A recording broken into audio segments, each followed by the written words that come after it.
Subscribe करें हमारे YouTube channel को और बेल आइकन को प्रेस करें हमारे लेटेस्ट वीडियोस को देखने के लिए।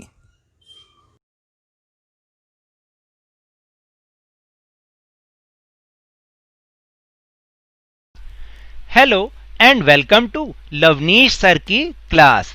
दिस इज शिक्षा निदेशालय राष्ट्रीय राजधानी क्षेत्र दिल्ली's worksheet number 35 and it is for class 10 students and it has taken from the subject social science history and we will discuss the chapter nationalism in Europe। और जैसा कि हम सब जानते हैं कि ये वर्कशीट भी लास्ट वर्कशीट्स की कंटिन्यूइंग वर्कशीट आप जानते हैं ना कि वर्कशीट नंबर 31 से हमारा ये लेसन स्टार्ट हुआ है। ये लेसन बहुत ही इम्पॉर्टेंट है और कई टॉपिक्स इसमें बहुत ज़्यादा इम्पॉर्टेंट हैं। तो आपको वर्कशीट शुरू करने से पहले एक और इम्पॉर्टेंट अनाउंसमेंट कर दूं कि आज से हम अपनी इस 10th बोर्ड SST की वर्कशीट में एक नया सेक्शन जोड़ने जा रहे हैं, जिसका नाम या जिसके बारे में मैं आपको वीडियो के लास्ट में बताऊंगा। तो इसलिए वीडियो को लास्ट तक देखें। So now let's start and understand with me. First will discuss the nationalism in Britain.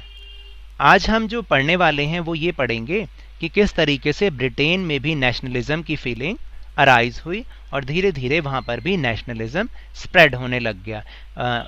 जैसे कि अगर आपको पता हो कि इससे पिछली वर्कशीट्स में हमने यही पढ़ा कि जो सबसे पहले जो नेशनलिज्म की फीलिंग जो स्प्रेडिंग हुई, उसका स्प्रेड हुआ, वो फ्रेंच रेवोल्यूशन से हुआ 1789 से।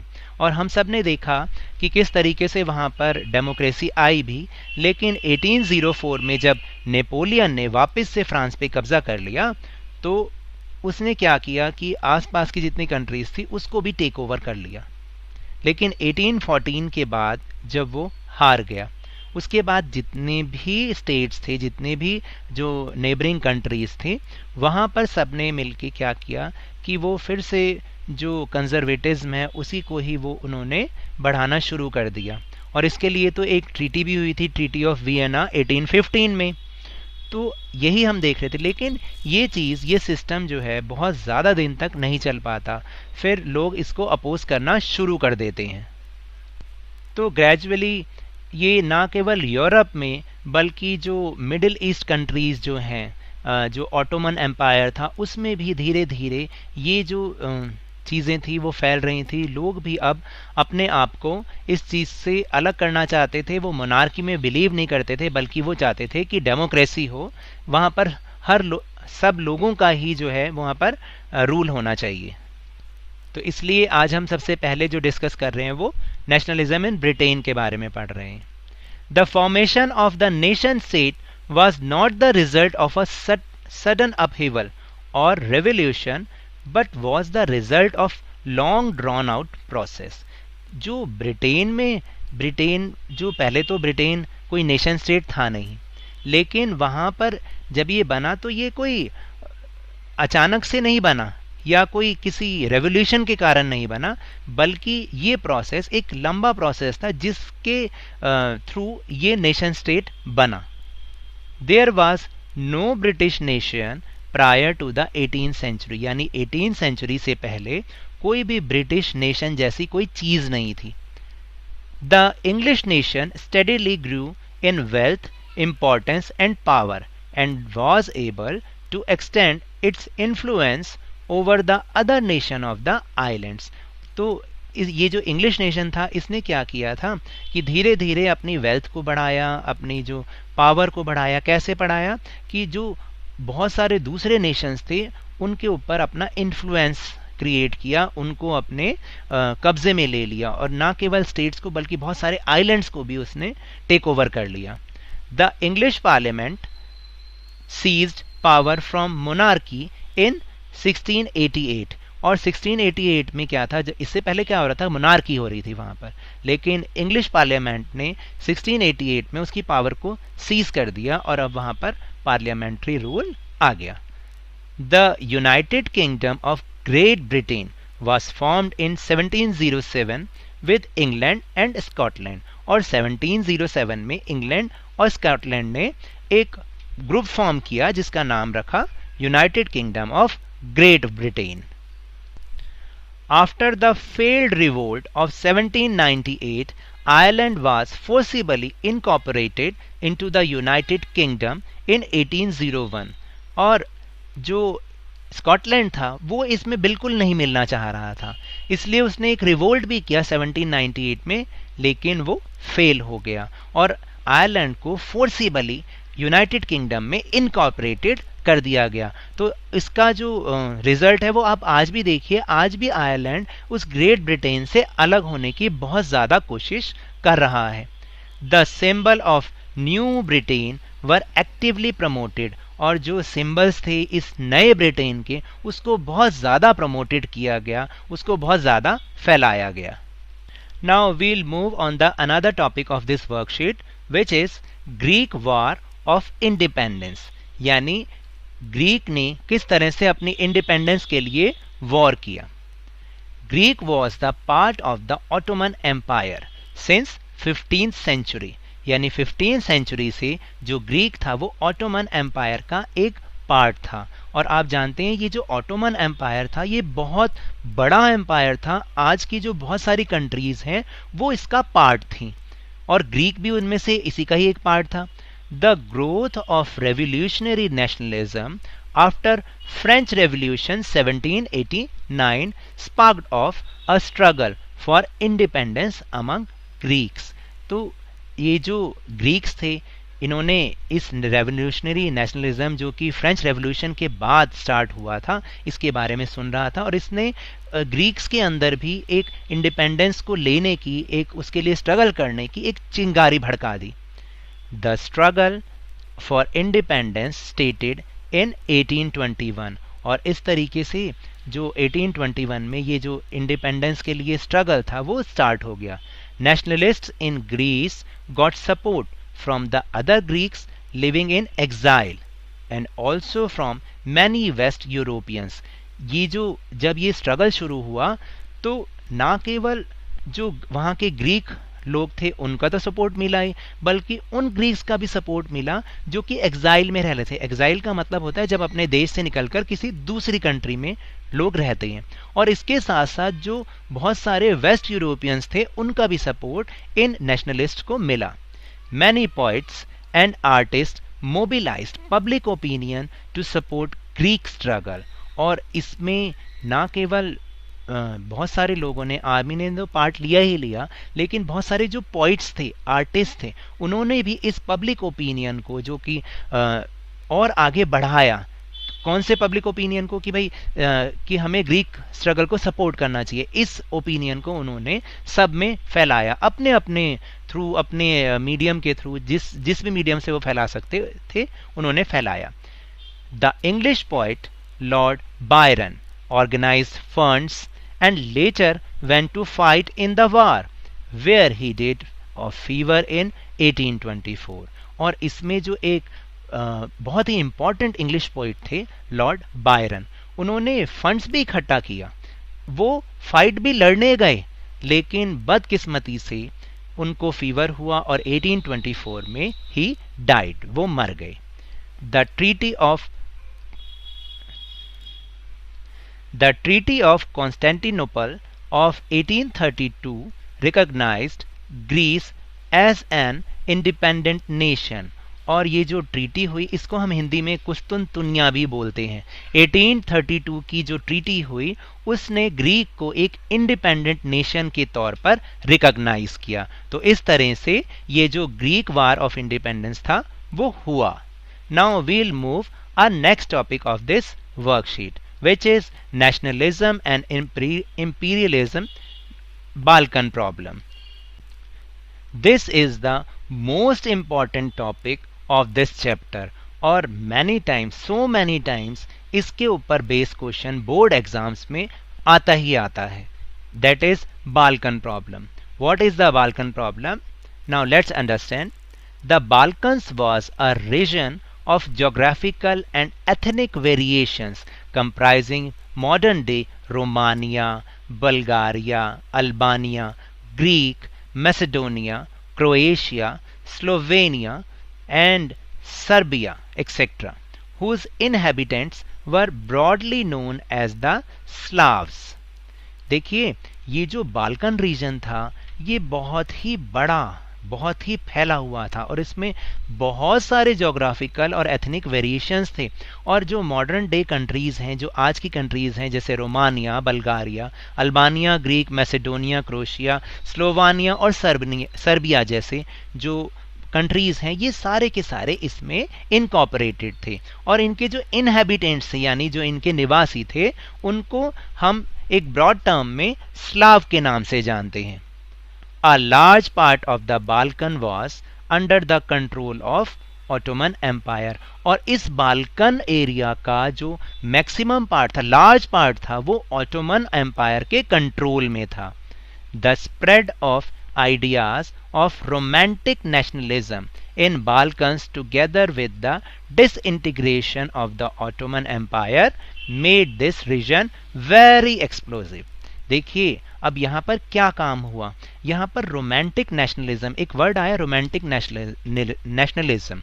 एक्चुअली रोमांटिक नेशनलिज्म का मतलब ये होता है कि जब प्लेस के थ्रू, जब स्टोरीज के थ्रू, पोइट्स और जो जितने भी आर्टिस्ट होते हैं वो नेशनलिज्म की फीलिंग को स्प्रेड करते हैं अपने मीडियम के थ्रू, अपने जो भी उनका मीडियम होता है उसके थ्रू जब वो स्प्रेड करते हैं नेशनलिज्म को, तो उसको हम रोमांटिक नेशनलिज्म कहते हैं। और बाल्कन में यही हुआ, और साथ साथ जो ऑटोमन एम्पायर था वो भी धीरे धीरे कम होता जा रहा था। तो इससे क्या हुआ कि जो वहाँ की जो कंडीशंस थी वो बहुत ज़्यादा एक्सप्लोजिव हो गई थी।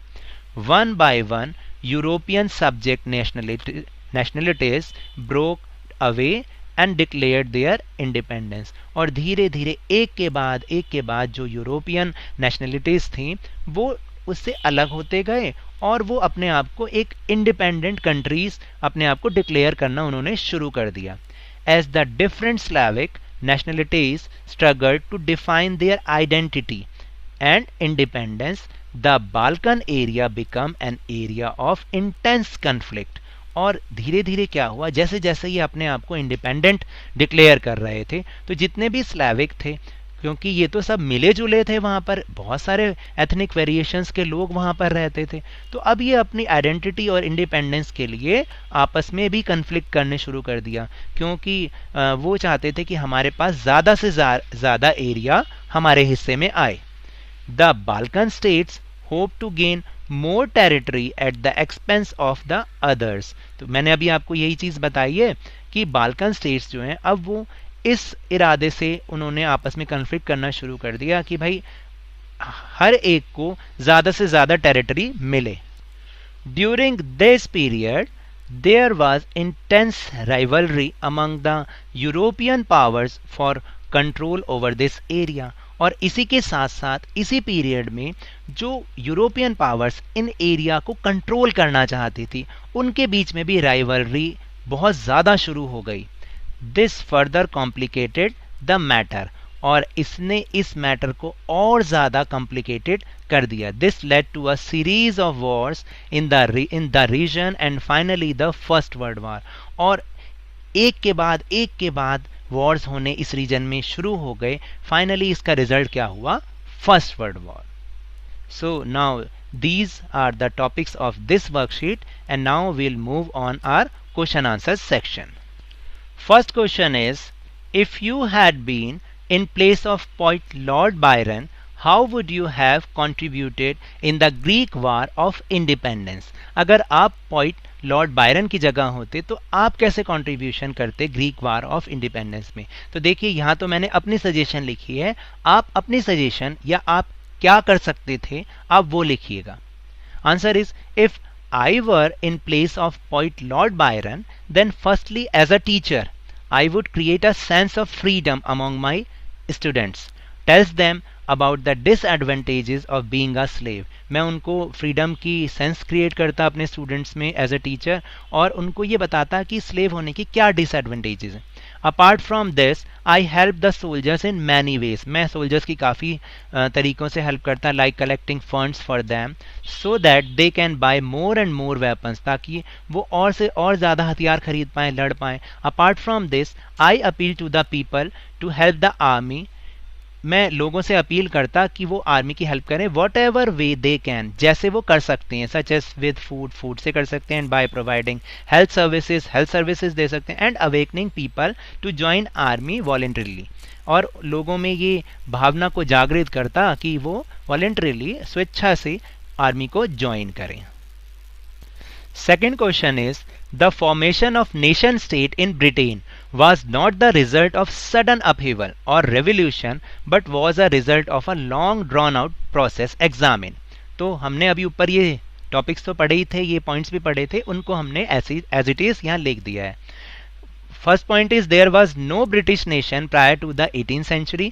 Second is the English nation steadily grew in wealth, importance and power, was able to extend its influence over the other nation or of the islands. Third is the English Parliament seized power from monarchy in 1688. Fourth point is the United Kingdom of Great Britain was formed in 1707 with England and Scotland. And the fifth point is after the failed revolt of 1798, Ireland was forcibly incorporated into the United Kingdom in 1801. Sixth is the symbol of New Britain were actively promoted. Thus, we can say that the formation of nation state in Britain was not the result of sudden upheaval or revolution, but was a result of long drawn out process. अगर हम इस तरीके से अपने answer को conclude करते हैं तो इससे हमें नंबर अच्छे मिलते हैं. Third question is, write a short note on the situation of Balkan states. The Balkan was a region of geographical and ethnic variations comprising modern-day Romania, Bulgaria, Albania, Greek, Macedonia, Croatia, Slovenia, Serbia, etc., whose inhabitants were broadly known as the Slavs. As a large part of the Balkan under the control of Ottoman Empire.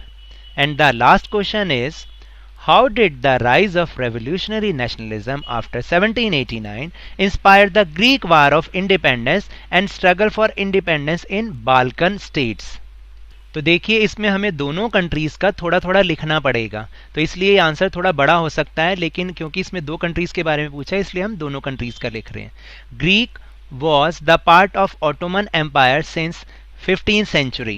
The growth of revolutionary nationalism after French Revolution 1789 sparked off a struggle for independence among Greeks. The struggle for independence stated in 1821. ये हमने आपको पूरा समझाया है. Nationalists in Greece got support from the other Greeks living in exile and also from many West Europeans. Many poets and artists mobilized public opinion to support Greece struggle. देखिए कहीं हमने Greek लिखा है, कहीं ग्रीस लिखा है, दोनों का मतलब सेम है. और बाल्कन के बारे में क्या लिखना है? A large part of Balkans was under the control of Ottoman Empire. The spread of ideas of romantic nationalism in Balkans together with the disintegration of Ottoman Empire and made this region very explosive.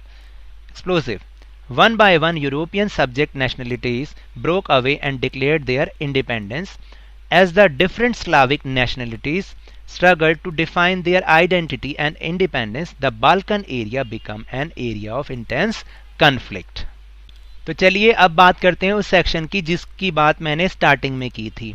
आज से हम एक नया section शुरू कर रहे हैं अपनी वर्कशीट में जिसका नाम है 5 सवाल हर हाल तभी करोगे बोर्ड में कमाल. यानी आपको हर हाल में ये 5 सवाल के आंसर करने हैं. आप करके अपने मैम या सर को भेजिएगा ताकि उन्हें भी लगेगा कि आप बहुत अच्छे से प्रैक्टिस कर रहे हैं. इससे क्या होगा कि आपके नोट्स और ज़्यादा प्रिपेयर होंगे. और ये इम्पॉर्टेंट क्वेश्चंस हैं लेसन के जिनके चांसेस बोर्ड के एग्जाम में आने के बहुत ज़्यादा होते हैं. तो वो 5 क्वेश्चन कौन से हैं? First is describe the Napoleonic code of 1804, करवा रखा है हमने. What steps did the French revolutionaries take to create a sense of collective identity among the French people, इसको आप करेंगे बहुत अच्छे से पॉइंट में. And the most important question is what were the main points of the treaty of Vienna of 1815.